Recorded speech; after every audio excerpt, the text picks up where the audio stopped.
Leaves the debate, the honourable member for Winnipeg Centre. Mr. Speaker, I'm honoured to rise today on behalf of the New Democratic Party to oppose vote number 1 in the main estimates, the appropriation of $57 million for the Senate of Canada, and to urge my colleagues in the House of Commons from all parties to do the same. We simply can't keep giving them money, Mr. Speaker. It only encourages them. And I put it to you that while we may not have the authority to unilaterally abolish the Senate, we can cut off their blood supply, curb their activities, and limit the ability associated with this wholesale waste of money and abuse of power. Let's face it, Mr. Speaker, Canadians have just about had it with the upper chamber, and the Auditor General's forensic audit to be released tomorrow is not going to improve the public's opinion of this outdated, undemocratic, vestigial appendix of colonialism. In short, the jig is up for the Senator of Canada, Mr. Speaker, and no amount of tinkering is going to convince Canadians that it's worth preserving. And no amount of bafflegab from the Parliamentary Secretary to the Prime Minister is going to take the stink off of recent developments in the Senate of Canada. And I want to know the question that I didn't get a chance to ask. Why did the Parliamentary Secretary end up making this speech instead of the person that moved the motion to adopt and to fund this appropriation, which is the President of the Treasury Board? It may be revealed later in the day. This latest round of expense account shenanigans may be the catalyst for the public's latest outrage, Mr. Speaker. Stories of wretched excess and gluttony never fail to offend the sensibilities of hard-working Canadian taxpayers. But the pure patronage pork of Senate appointments process since its inception has been unworthy of any Western democracy, and it is a disgrace. Greg Thomas of the Canadian Taxpayers Federation calls it a wretched bordello of backscratching. But there are more serious reasons why the jig is up for the Senate and why we should not only cut off its funding but find a way to abolish it altogether, and I will address those reasons as we go forward in tonight's debate. I want to say at the outset, Mr. Speaker, there's a great history and tradition for the member of my riding to oppose the vote in the main estimates funding the Senate. The former member for Winnipeg Centre, J.S. Woodsworth, began efforts to abolish the Senate and oppose its funding when he was first elected as the member for the Independent Labour Party in 1921. Woodsworth opposed funding for the Senate because he knew what the Senate stood for and why it was really created. It was created to keep the democratically elected House of Commons from passing laws that may have a deleterious effect on the interests of capital and the wealthy.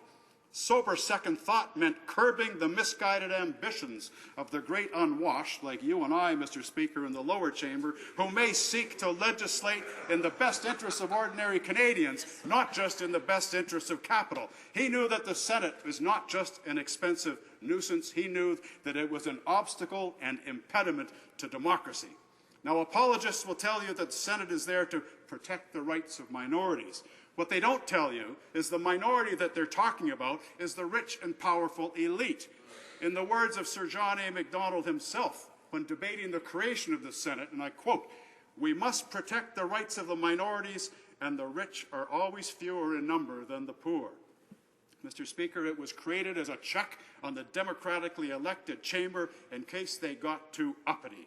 And in the first decades of our history as a nation, the Senate vetoed almost half the legislation the lower chamber sent up to them.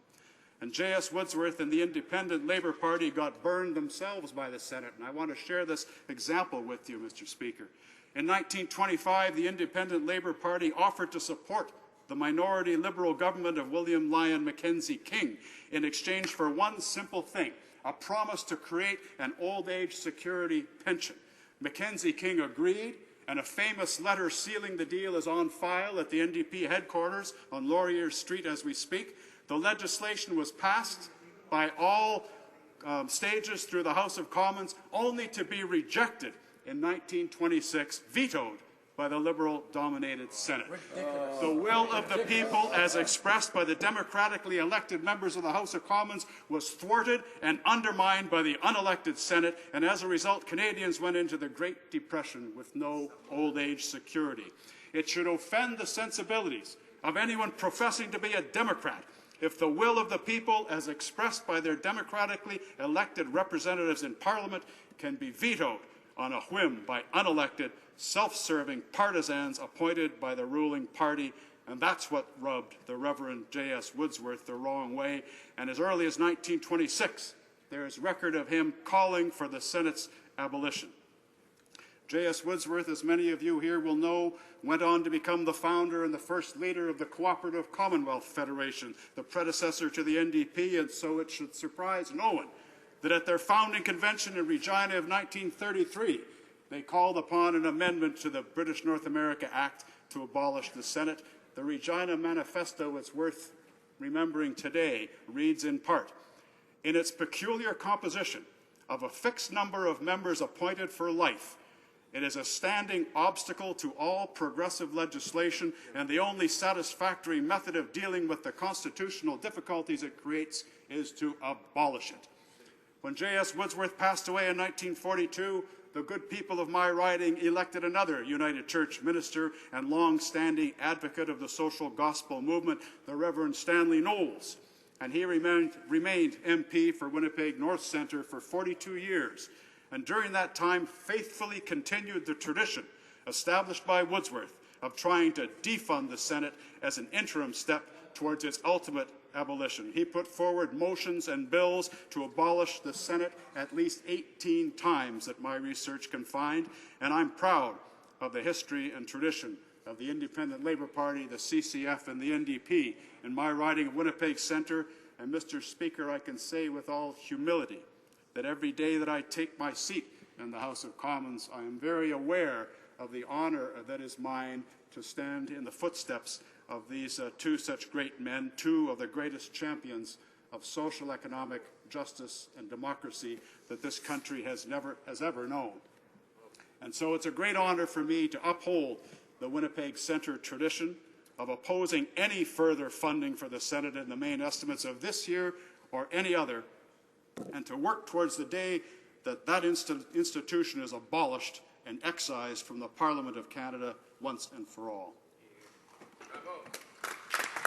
Now, I'm not going to indulge today, Mr. Speaker, in any bashing of individual senators, because notwithstanding some ethical lapses by some, the real problem lies with the institution, not with the individuals.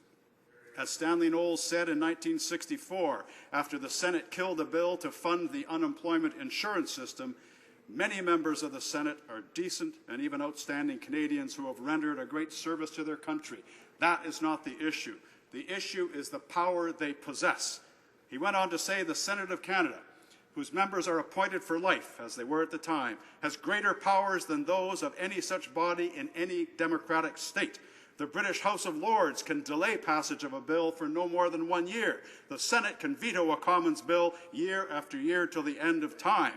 The House of Lords cannot reject or even delay a money bill. Our Senate can, and just did with the Unemployment Insurance Bill of 1964. Should non-elected people be in a position to veto or delay the will of those elected by the people? I believe they should not, and that is why my party and I have long favored the abolition of the Senate. Mr. Speaker, I was reminded today of Michael Gorbachev's reaction when he was touring our Parliament with Eugene Whelan, and how stunned he was that Canadian senators were not only appointed, but appointed for life. He was shocked, according to the Toronto Star. A member of the Politburo in a communist dictatorship was aghast at what an affront that is, just as we all should be shocked. It's unworthy of any Western democracy. It's an embarrassment, and it's a national disgrace. The appointment process has offended Canadians perhaps even more than the bogus expense claims, and no Prime Minister in the history of Canada has abused the appointment process as much as the current Prime Minister. It's ironic and perhaps even poetic justice that his first broken promise to Canadians, "I will not appoint unelected senators," has now come to be perhaps his greatest headache, his greatest liability, and hangs like a great stinking albatross around his neck. He has appointed 59 senators and counting. It seems like it didn't take him long to learn, like other prime ministers before him, that patronage is the KY jelly of politics. You will remember, Mr. Speaker, the notorious day when in an absolute orgy of political patronage, he appointed 10 failed Conservative candidates, the campaign manager of the Conservative Party's election campaign, the president of the Conservative Party, the communications director of the Conservative Party, the chief fundraiser of the Conservative Party. Pretty much the whole war room of the Conservative Party's election campaign were appointed to the Senate as one big fat F-U to the Canadian public. And there they could continue their purely... Order. The honourable member for Edmonton Centre, on a point of order. Well, thank you very much, Mr. Speaker. And I know my honourable colleague is known for his colourful rhetoric and his extreme language, but he's going too far with references to lubricants and references to clearly not very thinly disguised references to foul language. I really request that he keep it a little more dignified in this place, despite his tendencies. There's no question that the last comment was clearly unparliamentary. I'd ask the member for Winnipeg Centre to withdraw it. Mr. Speaker, on your request, I'd be happy to withdraw, and I would replace the word with one big fat insult to the Canadian people, if that's more palatable to those present. And there, Mr. Speaker, that whole group, the whole Conservative war room, could continue their purely partisan activities with a $140,000 a year salary, staff, an office space, incredible travel privileges. It is wrong and unfair on so many levels, Mr. Speaker, I don't even know where to begin. And the Conservatives are by no means alone in this. The Liberals have been equally guilty over the years of stacking the Senate with their political operatives, so the partisan activities of the party are passed on to the taxpayer. It is an abomination, and it's an affront to democracy. An affront. Good word. Mr. Speaker, earlier I referred to the early years of our democracy when the Senate would veto much of the legislation passed by the House of Commons. I spoke about how the Senate arbitrarily vetoed J.S. Woodsworth's Old Age Security Pension Act of 1926. We spoke of the Senate vetoing funding for the new Unemployment Insurance Act in the 1960s. You would think such a thing could never happen today, Mr. Speaker, but you would be wrong.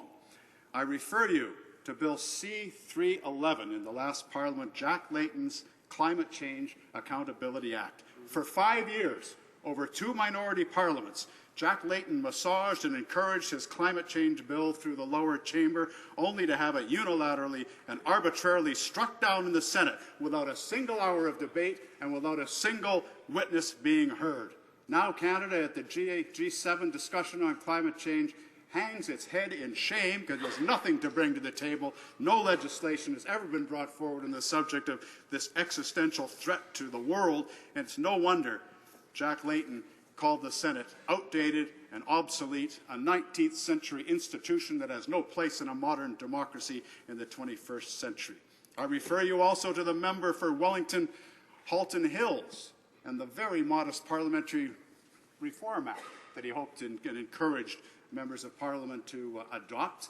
I believe the vote was 270 to 17 in favour in the House of Commons, and sure enough, it's gone to the Senate to die. I believe, I put it to you, we will not see that bill succeed in the 42nd Parliament. The third bill was already mentioned by my colleague from Windsor about the bill that you put forward, I believe, Mr. Speaker, from Windsor-Tecumseh, a bill on sports betting, languishing for 3 years in the Senate, probably never to see it again. And the last one is from my colleague from Esquimalt, Wanda Fuga, a bill on transgendered rights, an important bill that was, again, nurtured through the House of Commons, a very real social issue, again, dying an unnatural death in the Senate. So, Mr. Speaker, after years of failed attempts and a frustrating Supreme Court ruling, Senate reform is now sitting squarely on the too-hard-to-do pile. The Prime Minister would have you believe that there's no appetite amongst the provinces for what he calls another round of constitutional wrangling. But how would he know? He's never called a First Minister's meeting. He's never asked them. It's been 23 years since we had a go at amending the Constitution, Mr. Speaker. Does he think that's too frequently to consider the well-being of our federation? The Constitution is supposed to be a dynamic document, a living, breathing thing, not static and rigid. I think the Prime Minister is wrong. I believe there is a real and growing appetite for reopening the Constitution to discuss any number of things, from interprovincial trade to revenue sharing to the Canada Pension Plan to, yes, even the future of the Senate of Canada. Now, I took part in the constituent assemblies leading up to the Charlottetown Accord, led by Joe Clark. I was one of the ordinary Canadians that wrote a letter to the Globe and Mail, and 160 of us were chosen to learn more about the Constitution of Canada and to embrace some of the issues that the Federation was facing. And I can tell you, it's a healthy exercise to take the pulse of the Federation from time to time and to try to address the legitimate concerns and grievances that inevitably grow in a federal system of government. It's healthy to come together to reaffirm the resolve that it takes to keep our loosely knit Federation intact. It was a worthwhile and important effort that almost had me convinced that the Senate could be fixed. I no longer believe that. I now share the view of the Premier of Saskatchewan that it's irredeemable. It should be abolished. Mr. Speaker, let me close by quoting once again Mr. Greg Thomas of the Canadian Taxpayers Federation in his recent article in the Toronto Star. The Senate is a disgrace to Canada. The Senate doesn't make our nation better, it makes it worse. An unelected assembly of landowners has no legitimate right to rule over the rest of us, no matter what the Constitution says.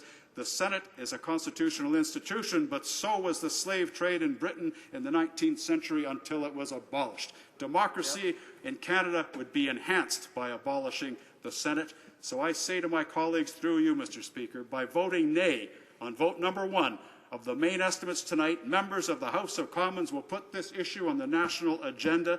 I urge members present to vote tonight, reflect on what is best for our democracy, reflect on what your constituents would want you to do, and vote accordingly. And I suggest that leaves you with no choice but to vote no on vote number 1 of the main estimates 2015-2016. Thank you, Mr. Speaker. Questions